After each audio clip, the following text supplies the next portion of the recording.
नमस्कार दोस्तों, मैं अंकुर उपाध्याय स्वागत करता हूं आप सभी का एक बार फिर से अपनी नई वीडियो में।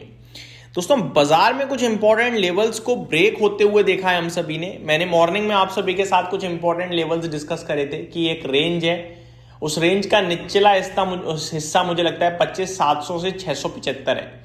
इनकेस अगर ये लेवल ब्रेक होता है तो फिर सावधान हो जाइएगा, क्योंकि उसके बाद मेरा मानना यह था कि 25,600 और 25,550 की तरफ निफ्टी जा सकता है। जैसे ही 25,700 ब्रेक हुआ है, आप नोटिस करिए निफ्टी ने इंस्टेंटली 75-100 पॉइंट की गिरावट और दिखा दी है। करंट सिचुएशन में आपके लिए निफ्टी 25,610 पे ट्रेड कर रहा है। गिरावट काफी बड़ी हो गई है, देखते ही देखते 200 पॉइंट से ज्यादा निफ्टी साफ हो गया है। अब आप और हम यही सोच रहे हैं कि अचानक ऐसा क्या हुआ, सुबह तक तो सब कुछ ठीक दिख रहा था। दोस्तों, एक टेंशन का विषय चल रहा है बैक ऑफ द माइंड, और वो टेंशन है यूएस ईरान के बीच की। यूएस ईरान के बीच का मामला कभी भी किसी भी वक्त कितना भी गर्म हो सकता है। वॉर टाइप सिचुएशन बन रही है। दोस्तों, मैं आप सभी के साथ डिटेल्स डिस्कस करना चाहूंगा। आपको ये जानकर थोड़ा सा शॉक लगेगा कि 90% एनालिस्ट कह रहे हैं कि यूएस और ईरान के बीच में वॉर होगी। 90% एनालिस्ट कह रहे हैं। हालांकि ये कह पाना या कर पाना या होना तीनों ही लेवल्स पे बहुत नेगेटिव होगा, और इतनी जल्दी ये जज करना भी काफी मुश्किल होता है, बट एनालिस्ट तो यही कह रहे हैं। मैं डिटेल्स आपके साथ शेयर करता हूं।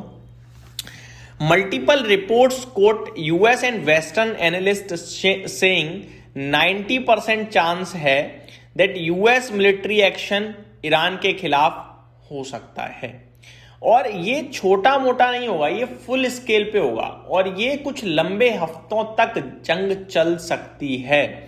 तो 3-4 नेगेटिव अपडेट्स हैं। Sources including Axios and other outlets says Trump's administration is close to authorizing a big military move if diplomacy fails, और डिप्लोमेसी फेल होने के चांसेस ज्यादा दिख रहे हैं। जो जेनेवा में इनके बीच में बातचीत चल रही है वो फेल होने के चांसेस दिख रहे हैं, जिसके चलते हो सकता है आपको मिलिट्री एक्शन होता हुआ दिखे। आगे मैं आपको बताना चाहूंगा, यूएस ने मिडल ईस्ट में हैवी मिलिट्री डिप्लॉय किया है। Aircraft carriers, warships, fighter jets, defence system, all positions for quick action, सारे तैनात हैं एकदम पूरी तरीके से। ईरान ने live missile drill and naval exercise किए हैं, including firing into the strait of Hormuz and temporary US route को क्लोज भी किया है। तो ये सारी की सारी प्रॉब्लम दिख रही हैं इस समय क्लियरली। आगे यूएस और ईरान के बीच में इनडायरेक्ट न्यूक्लियर टॉक हो रहे हैं जिनेवा और मॉस्काट जैसे लोकेशंस पर, बट ब्रेक थ्रू अभी तक नहीं आया है। व्हाइट हाउस का कहना है कि ईरान के लिए डील लेना वाइज होगा, यानी समझदारी का विषय होगा डील करना। ठीक है, आगे मैं आप सभी के साथ बात करूं, पर दोनों पार्टीज के पोजीशन अभी काफी दूर हैं। अगर यूएस अटैक करेगा तो क्या हो सकता है? यूएस अटैक करेगा तो ये लिमिटेड स्ट्राइक से ज्यादा बहुत बड़ा कैंपेन हो सकता है। पॉसिबल है वीक्स लॉन्ग ऑपरेशन होगा विद डीप टारगेटिंग। इजराइल भी अपने फोर्सेस को प्रिपेयर कर रहा है वॉर के लिए। ईरान थ्रेटन कर रहा है स्ट्रेट ऑफ हॉर्मोज बंद हो सकता है permanently if conflict kicks of, but ये होगा नहीं। अगर Iran straight of Hormoz block करता है या बंद करता है तो एक तो ईरान जंग कर रहा है, वैसे जंग में सबसे ज्यादा खर्चा होता है, ऊपर से स्ट्रेट ऑफ हॉर्मोज जो उनकी कमाई का जरिया है वो भी बंद कर देगा, तो दुनिया के लिए परेशानी होगी, लेकिन ईरान की पूरी रीढ़ की हड्डी टूट जाएगी फाइनेंशियल्स की, क्योंकि कमाई का जरिया बंद, खर्चा आपका बड़े हैवी लेवल पे चल रहा होगा बिकॉज ऑफ वॉर। तो इस समय क्या सिचुएशन डेवलप हो रही है? मिलिट्री फोर्सेस दोनों ने बहुत हैवी डिप्लॉय करी हुई है, ये चिंता का विषय है, और इसी की वजह से ज्यादातर एनालिस्ट कह रहे हैं वॉर लाइक सिचुएशन बन रही है। Straight of Hormoz permanently block करना तो बहुत ही मुश्किल है, लेकिन शॉर्ट टर्म के लिए ब्लॉक किया जा सकता है। अगर शॉर्ट टर्म के लिए स्ट्रेट ऑफ हॉर्मोज को ब्लॉक किया जाता है तो ये यूएस प्रेसिडेंट डोनाल्ड ट्रंप नहीं बर्दाश्त करेंगे, और फिर हो सकता है वो और ज्यादा कड़े एक्शन लें, और इन सब में क्या होगा, कच्चा तेल बड़ी तेजी से भाग सकता है। जी हाँ दोस्तों, क्योंकि स्ट्रेट ऑफ हॉर्मोज ब्लॉक करना यानी कच्चे तेल का महंगा होना डायरेक्टली, ऊपर से यूएस और एक्शन लेगा तो फिर वो और चिंता बढ़ाएगा।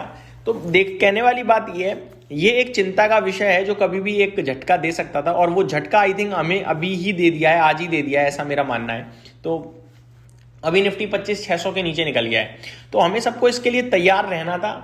अब ये प्रॉब्लम कितने दिन बाजार को गिराएगी, कितना गिराएगी, इस पे सोच विचार हम और आप नहीं कर पाएंगे।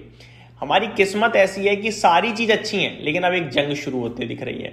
अब लोग क्या कहेंगे, बाजार ही बेकार है, इकोनॉमी डेड है, ये है वो है, लेकिन एक्चुअली में जो प्रॉब्लम है वहां तक कोई पहुंचेगा ही नहीं, क्योंकि मार्केट में वैसी नेगेटिविटी थी, परेशानी थी, लॉस हो रहा था, लोगों का पैसा बन नहीं रहा था।